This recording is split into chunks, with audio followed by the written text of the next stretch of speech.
Práctica del amor a Jesucristo, de San Alfonso María de Ligorio, capítulo 13. En la adversidad, pues, y en los sufrimientos se conoce si de veras se ama a Jesucristo. No ama verdaderamente a Jesucristo, dice Tomás de Kempis, aquel que no está dispuesto a sufrirlo todo por su amor y a seguir su voluntad en todas las cosas. Al contrario, decía el padre Álvarez, el que es resignado en los padecimientos, adelanta a pasos de gigante en la perfección. ¿Qué mayor felicidad se puede gustar en la tierra que tener alguna certitud de que se agrada a Dios? Pues nunca hay tanta seguridad de agradar a Dios como abrazando con resignación las cruces que nos envía. Dios ama que se le dé gracias en sus beneficios. Pero un bendito sea Dios pronunciado en la adversidad es preferible a 1000 acciones de gracias en la prosperidad. No basta recibir con resignación las adversidades que nos vienen directamente de Dios, como las enfermedades, el poco dinero, las pérdidas accidentales. Es preciso resignarse también a aquellas que vienen indirectamente de Dios y directamente de los hombres, como las persecuciones, los robos, las injurias, pues unas y otras vienen siempre de Dios. Semei insultó a David y le apedreó. Querían los que acompañaban a David que Semei muriese, pero David respondió: Dejadle decir, porque el Señor permite que en castigo de mis pecados me cargue de injurias y de ultrajes. Santa María Magdalena de Pazzi decía que todas nuestras súplicas y oraciones no deben tener otro objeto que obtener de Dios la gracia de seguir en todo su santa voluntad. Hay almas que no buscan en sus oraciones sino percibir sentimientos tiernos y agradables. Pero las almas fuertes y que desean verdaderamente ser todas de Dios, no buscan sino conocer la voluntad del Señor y alcanzar la fuerza para cumplirla perfectamente, para llegar a un perfecto amor. Es menester someter en todo nuestra voluntad a la de Dios. No creáis, decía San Francisco de Sales, haber llegado a un perfecto amor, en tanto que vuestra voluntad, aun en las cosas más repugnantes, no esté enteramente sometida y con gusto a la voluntad de Dios, porque como decía Santa Teresa, el don que ofrecemos a Dios de nuestra voluntad le mueve a bajarse y unirse con nosotros, pero nunca podremos obtener esta unión sino por medio de súplicas continuas y por un deseo sincero de ser del todo y sin reserva de Jesucristo. Oh corazón amabilísimo de mi Salvador, corazón lleno de amor para con los hombres, ya que vos nos amáis con tanta ternura, corazón digno de reinar plenamente sobre nuestros corazones, ¿qué no pueda yo dar a conocer a todo el mundo el amor que vos nos tenéis y los favores de que colmáis las almas que sin reserva os aman? Agradeced, oh mi dulce Jesús, la ofrenda y el sacrificio que os hago hoy día de toda mi voluntad. Hacedme conocer todo lo que de mí queréis, que pronto estoy a cumplirlo, mediante vuestra gracia. De la obediencia. El medio más seguro para conocer lo que Dios quiere de nosotros es el de obedecer a nuestros superiores y directores. La voluntad de Dios, decía San Vicente de Paul, nunca se cumple mejor que cuando se obedece a los superiores, conforme lo que dice el Espíritu Santo. Es mucho mejor la obediencia que las víctimas. Dios agradece más el sacrificio de nuestra propia voluntad, sometida a la obediencia que todos los demás, porque en las limosnas, en las austeridades, en las maceraciones damos a Dios lo que nos pertenece, pero consagrándole nuestra voluntad, le damos todo cuanto somos. En la ofrenda de nuestros bienes y en nuestras mortificaciones no recibe sino la parte de un todo, pero en nuestra voluntad recibe entero este mismo todo. Así, cuando decimos a Dios, Señor, dadme a conocer por medio de la obediencia todo lo que vos queréis de mí, pues estoy pronto a hacerlo, nada nos resta que ofrecerle. El que se ha entregado, pues, a la obediencia, debe desprenderse en todo de su propia opinión. Que cada cual tenga sus opiniones particulares, dice San Francisco de Sales, en nada se opone a la virtud, pero lo que le es contrario es el estar adherido a estas mismas opiniones. Pero, nada es tan difícil como desprenderse de ellas. El número de los que se dan todos a Dios es pequeño, porque hay pocos que se someten enteramente a la obediencia. Hay personas de tal manera adictas a su propia voluntad, que cuando han de obrar por obediencia, aun cuando la cosa sería de su gusto, porque se le impone la obediencia, se les hace amarga y difícil, porque sólo desean hacer su propia voluntad. No es así como obran los santos, quienes no están tranquilos sino obedeciendo.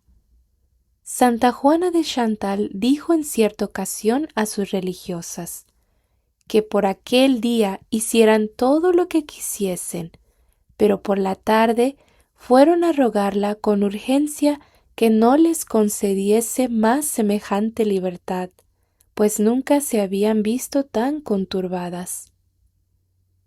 Es un error el creer que hay acciones más meritorias que las que se hacen en virtud de la obediencia. San Francisco de Sales dice que dejar lo que prescribe la obediencia para unirse a Dios por la oración, la lectura o el recogimiento es retirarse de Dios para unirse a su amor propio.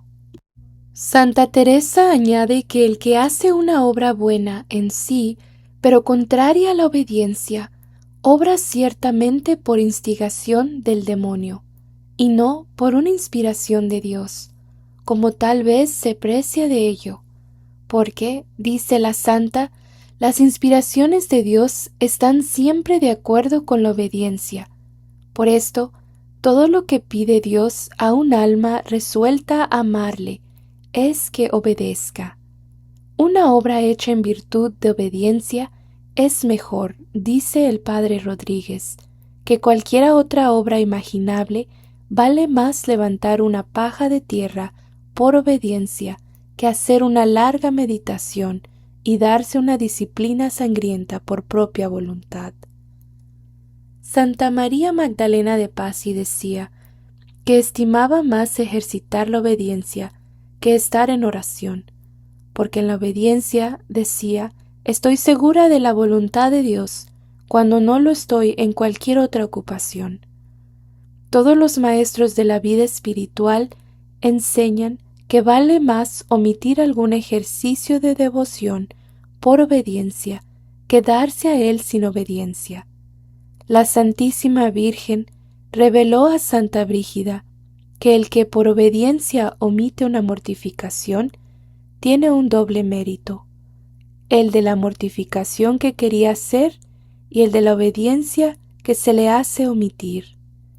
El célebre Francisco Arias fue un día a visitar al venerable padre Juan de Ávila, amigo suyo, y hallándole pensativo y triste le preguntó el motivo. «Cuán feliz sois», le respondió entonces este padre, «viviendo bajo la obediencia y estando seguro de hacer la voluntad de Dios. En cuanto a mí, Yo no sé si la voluntad de Dios es que vaya de pueblo en pueblo a anunciar la divina palabra, o que me esté en el confesionario para oír a los que se presenten. Mas el que vive sujeto a la obediencia está seguro de hacer en todo la voluntad de Dios, y hasta lo que le es más agradable. ¿Puede haber mayor consuelo? Para que sea perfecta la obediencia es preciso que abarque la voluntad y el juicio. En cuanto a la voluntad, es preciso obedecer de buen grado y no por fuerza, como los esclavos. En cuanto al juicio, es preciso conformarse con el del superior y no examinar cómo ni por qué nos manda. Esta es la razón por qué Santa María Magdalena de Pazzi decía que la perfecta obediencia exige un alma sin juicio propio, o a lo menos que renuncia a él en lo que obedece. San Felipe Neri decía asimismo que para obedecer bien es preciso hacer sin raciocinar lo que la obediencia nos impone, supuesto ser muy cierto que la cosa mandada es la más perfecta que pudiéramos hacer, aun cuando la contraria fuese mejor en la presencia de Dios. Lo mismo diremos de los seglares respecto a la obediencia a su Padre espiritual. Es muy bueno que reciban de ellos reglas para sus negocios espirituales y temporales. Por este medio practicarán siempre lo mejor. San Felipe Neri decía: los que quieran adelantar en los caminos de Dios deben entregarse a la dirección de un confesor ilustrado y obedecerle como a Dios. Haciéndolo así, estén seguros de no haber de dar cuenta de sus acciones al Señor. Se ha de creer al confesor porque no permitirá Dios que se engañe. Nada desconcierta tanto las artimañas del demonio como seguir la voluntad de otro para el bien. Nada, al contrario, es tan peligroso como el conducirse por sí mismo. Hablando San Francisco de Sales de la dirección del Padre Espiritual para caminar en las vías de Dios, dice que este es el mejor de todos los medios que se pueden aconsejar. Buscad cuanto queráis, dice el venerable Padre Ávila, nunca hallaréis tan segura la voluntad de Dios como por medio de esta humilde obediencia, tan recomendada y tan bien practicada por los primeros maestros de la vida espiritual. Lo mismo enseña San Bernardo, San Bernardino de Sena, San Antonio, San Juan de la Cruz, Santa Teresa, Gerson y todos los teólogos. San Juan de la Cruz llega a decir que es casi dudar de la fe no conformarse con lo que dice el confesor. Es orgullo y falta de fe.